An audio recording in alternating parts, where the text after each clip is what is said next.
All right, hello friends and welcome back to my YouTube channel. Today I'm going to be talking about a kind of specific situation or subject, but I hope it might be useful to those who are currently or about to be in my situation. So this video is going to be about the process for becoming a personal trainer in Australia as a foreigner coming from the US. So let's get on to the video. All right, as a little bit of background, hi, my name is Brittany. I graduated a little over a year ago with a degree in sport and exercise science. I also have 2 certificates from the American Council on Exercise in personal training and group fitness. So I'm fully certified and educated in America, and I am here in Australia on what's called a work and holiday visa. I do have work rights here for 1 to 2 years, and basically the limits of my visa state that I can't work for a single employer for more than 6 months. I've heard that I can get an Australian business number, and I also heard that I can't. I believe I can, but either way I'm not going to, and I'll explain a little bit more why here in this video. I had hoped that getting my personal training certs transferred into Australia and the Australian equivalent would be super easy, especially considering I have a degree. In Australia, they call their certifications a Cert 3 and 4. 3 is for qualifies you to lead group classes, and Cert 4 qualifies you to be a personal trainer. From my understanding, you basically have to go to full-time school in order to get these full-time schooling for a couple months, or do it part-time for like a year or so to get these certs, and they cost a couple $1,000s. I think like $4,000. It's such a wide range, but it's a hefty sum of time and money to invest into this. And this basically only certifies you to work in Australia. So my first goal or first point of contact for trying to get these certs in Australia was to, I messaged Fitness Australia, which is just not a certifying body, but just like a registry that kind of recognizes you, and you get you can apply for insurance through them, and then being registered can be useful to some gyms. I was messaging them back and forth about how do I get my certs, my US certs transferred and recognized in Australia, and they basically said, we can't do it for you. You have to contact registered training or trading organizations in Australia and ask them to basically map out your certs to the Australian equivalent. So what these RTOs would do is they'll look at my American certs, and then they'll line it up with the Australian certs and say, okay, this ticks off this box here, and this ticks off this box, and basically all the boxes have to be ticked by looking at my American certs. And not just like the cert, but I mean, like, I think they have to look at your, like, the coursework that you took in college, like like a client book, like business plan. There were so many. I emailed so many of them. I looked through so many of these little applications that they had, and it was very extensive.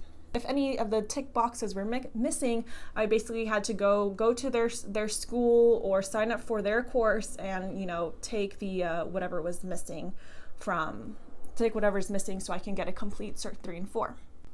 A huge issue with even applying for them to look at my certs was there was a huge fee. I think the lowest I saw was like $400 for them to just for them to even look at my transcript, for them to even look at my certs, because it takes a lot of time for the reviewer to look through everything. So there was like a $400 to $700 application fee, and I don't know if that was just for the Group X and the PT, or Group X $400 and PT another $400 or $700. Like, I don't know, and that was very daunting for me. So there was that upfront investment of looking at the application fee, and then after that I wouldn't even know what courses I would have to take. Like, I knew there's an application fee, but I also have to pay for the courses or the points that are missing, and then I would also have another time investment in taking those courses to kind of amend the gaps. So I know that the Cert 3 and 4 in Australia is a lot more extensive than getting a PT cert or Group X cert in the US, so I didn't know really what kind of investment it would take, and I had a feeling it wasn't going to be worth it. But somehow I found an organization that just looked at my certs for free or whatever, and they said, okay, yeah, you're fine. You just need to pay $2,000 and just get practical hours done. You're missing 70 hours or 40 to 70 hours of practical time, and we'll give you a booklet. You just fill it out, send it back to us, and we'll give you your cert.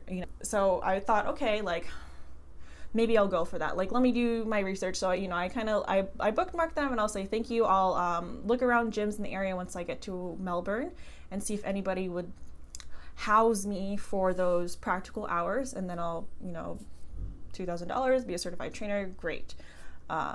So I, first week that I was here, I, went out applying to all these gyms, explaining my situation, like, hey, I am a trainer, I'm certified, I can do this. I'm not legal in Australia, but I basically need you to like sponsor me or let me like work here for a bit, like for free or volunteer or whatever, just so I can get my hours and become a certified PT.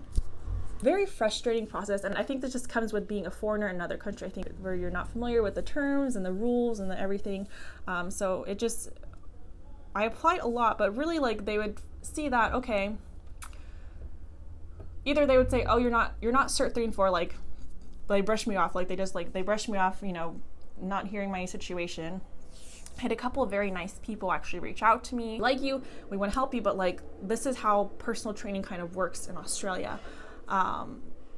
Most trainers here, they basically they sign up as a business, they register themselves as a business, they get an ABN, and they basically rent out space in a gym. Not a lot of gyms will like do hourly or like just pay a trainer an hourly rate, and give them the clients and stuff.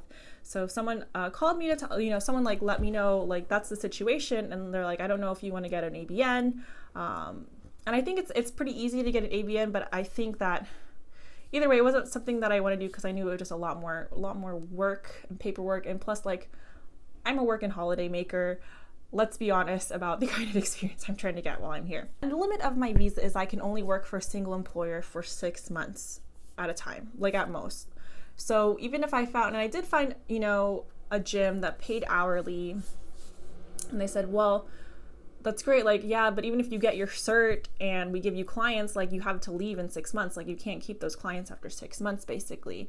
And that's, not what we want. Like we want to build a long-term relationship, blah, blah, blah. I realized like, okay, it's really like the limits of my visa that are getting in the way here. Getting, for $2,000 to get a cert, like that was like barely worth it. That was barely worth it as it is. But then adding this like, oh, the 6-month limit, oh, the ABN, and then when I think about it, or when you think about it, like you're really only certified to work in Australia, and I'm going to be here for, I don't even know if I'll be here 2 years. Like maybe I'll leave in a year, It's just like a huge investment for something that I'm not actually, it's not that I'm not going to use, but like, I don't know if it'll really be a good investment in the long term. Sure, it's great like right now, but like long term, probably not a wise investment. So, so basically, yeah, I chose not to be a PT here for visa restrictions and also the huge upfront financial and probably time investment just to get certified. And I'm limited to this country. And I'm not going to live here. Like if I were like moving here permanently, like I think I would definitely go for it. But like this is a transient stage in my life, so I won't be an official PT. I am working at a gym right now, and I am doing a little bit of program writing and like training, but I can't say I'm like a real trainer here. So there's that. On a side note, Fitness Australia, or is it's kind of like AusReps, Australian reps, or like Registry of Exercise Professionals Services or something, like that's what they are. There are different coordinating companies in Europe and the US, like US reps, and then E-reps, European Registry of Exercise Professionals. So if you are certified in the UK, this is a very specific example, and so what I found. If you are certified in the UK, a certified trainer in the UK, like you got your certs in the UK, I think they also call it a 3 and 4, and you're registered with E-reps, you get a very easy transfer. Like you can just easily transfer over to AusReps or Fitness Australia, and great for you.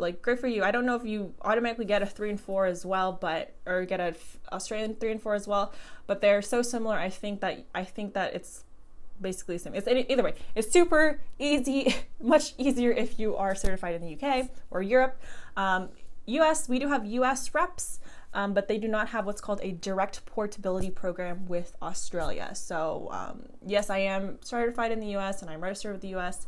And even though the US and Europe have a direct portability program, and Europe and Australia have a direct portability program, I was hoping I could leverage like becoming an eReps professional, which I am, and then using that to leverage just becoming an AusReps professional, but it didn't work out that way.